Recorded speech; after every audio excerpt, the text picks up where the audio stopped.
Alaska Pipeline in the 70s made friends with many of the ruling elite, he was told that the elite consider themselves to be gentlemen and think not informing the general public of their plans is unsportsmanlike, that they need to tell the people, so they use news and movies to put forth their fair warning. Okay? Now, who's the most subtle beast of the field? So, are we expected to see the ruling elite come out on worldwide television and say, there's a meteor coming? No. Instead, they're going to do it very subtly, because that's the way the beast speaks, okay? Very subtly. This makes them feel empowered to see their victims totally helpless and unable to prevent their own demise after given fair warning. So, have the elite given us fair warning that there is a meteor coming? Have they? I'm going to say yes, we have been warned. It's called Deep Impact. It came out May 8, 1998. That date's important. Unless a comet can be destroyed before colliding with the Earth, only those allowed to be in shelters will survive. Will people survive? And by the way, the lead actor was Morgan Freeman, a black president. Is that dating it? And they can't tell the population for fear the population will go into panic. The world elite then begin to prepare survival underground bunkers. In October 2005, Stephen Dollins was thrust into a global scene. When the Lord showed him the Illuminati card game, predicted many events of the past and future, and he made the very popular DVD Illuminati game Blueprint for World Domination.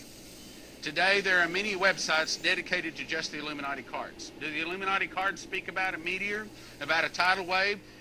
In the early 1990s, the Secret Service attempted to stop the distribution of this deck of cards called Illuminati New World Order. Would you believe one of them says that there's going to be a meteor strike and a tidal wave? 2 months after the Deep Impact, this came out. The second movie, In the Mouth of Two or Three Witnesses. They told us they made 2 movies about it.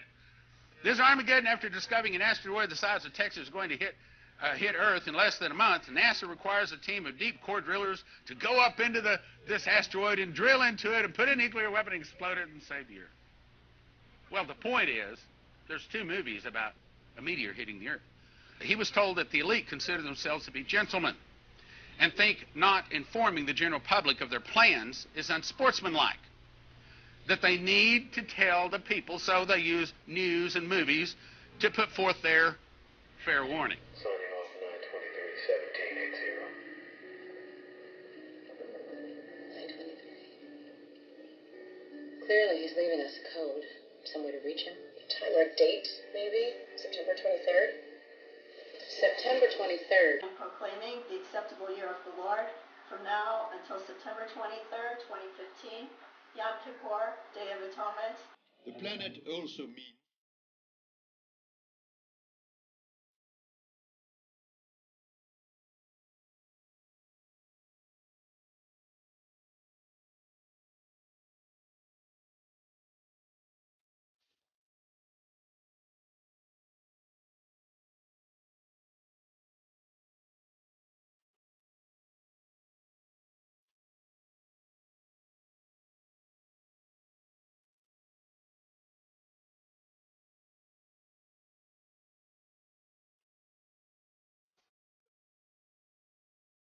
the French Foreign Minister said, we have entered into the 500 days of climate chaos, which takes us to September 24th, 2015. What's he talking about? Is he talking about something coming from, is there asteroid cluster on its way? Or is there, maybe not to be a deep impact? Great many changes that the populace of the Earth will undergo, a great many changes. But there's really nothing they can do about it. They can wish, hope, and everything else, but it's still coming, and it's going to change just about everything. Now, are you referring to that some type of meteorites or some type of asteroid or something is going to affect the Earth approximately 500 days from now, about the same time he's talking? Now, he made this statement, folks, on May the 13th 500 days from then is actually September 23rd, September 24th, I believe it is, which is actually the Day of Atonement. And proclaiming the acceptable year of the Lord from now until September 23rd, 2015, Yom Kippur, Day of Atonement. I believe the public announcement with the PR individuals was to mitigate a catastrophe. There are 500 days left. There's a 500-day window to mitigate it. But most people have agreed it's far too late to mitigate anything. There's nothing we can do. And it's coming anyway. So you're looking at, Pastor, it's important to let you know that they actually believe in the sixth seal of Revelation.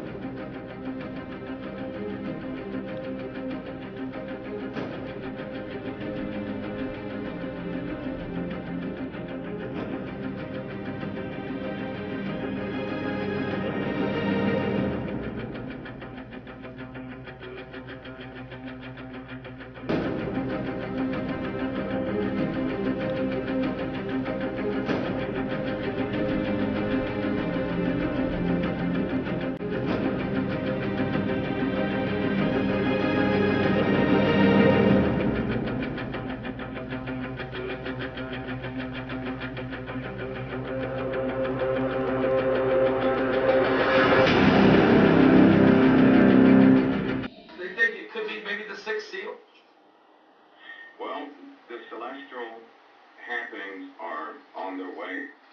They're very real, and the sixth seal is troublesome. But there are massive asteroids orbiting near Earth. Asteroids that would dwarf a modern city. Asteroids that, no matter where they hit, would cause global destruction. If you hit a large metropolitan area with an iron asteroid a mile across, that would be an unimaginable catastrophe for the local area as well as for the world. It would simply obliterate.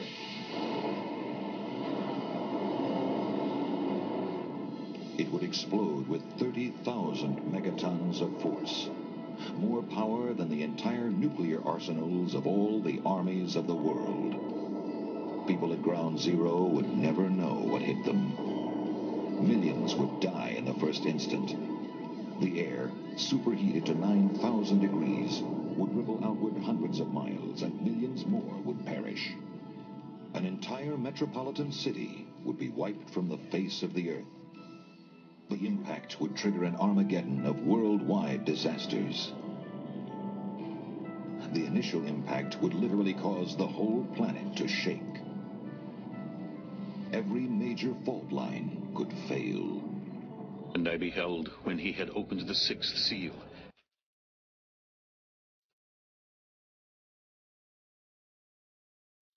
First is an earthquake that, depending on the size and speed of the impact, could be pretty severe, and it would be felt all over the world.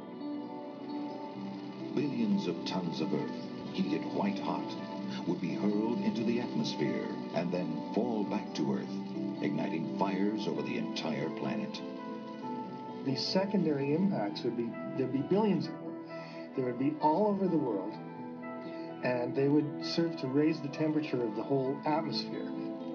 If you're outside, you'd be facing temperatures as high as an oven set to broiling. The first angel sounded his trumpet, and there came hail and fire mixed with blood, and it was hurled down on the earth. A third of the earth was burned up. A third of the trees were burned up, and all the green grass was burned up. There'd be ground fires, forest fires all over the planet. Anything that could burn would burn.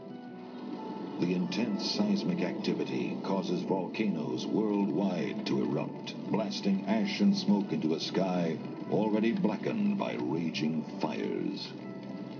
A black cloud forms around the entire planet. This is not a cloud that causes a day to be dull and gray. This would be a cloud that would cut off all sunlight. The day would be black, the night would be black, and it would probably last for a year. For the Lord has a day of vengeance, a year of recompense for the cause of Zion. Will not the day of the Lord be darkness, not light? Pitch dark, without a ray of brightness?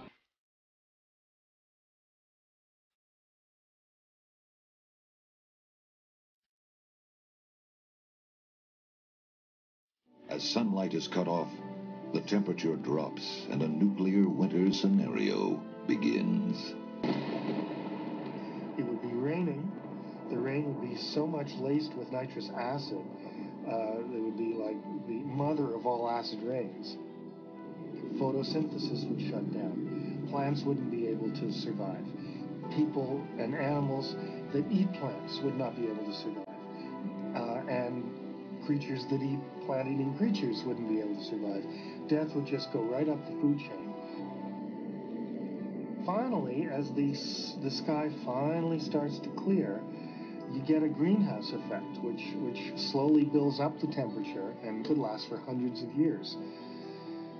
So it's like just about every environmental disaster you can think of.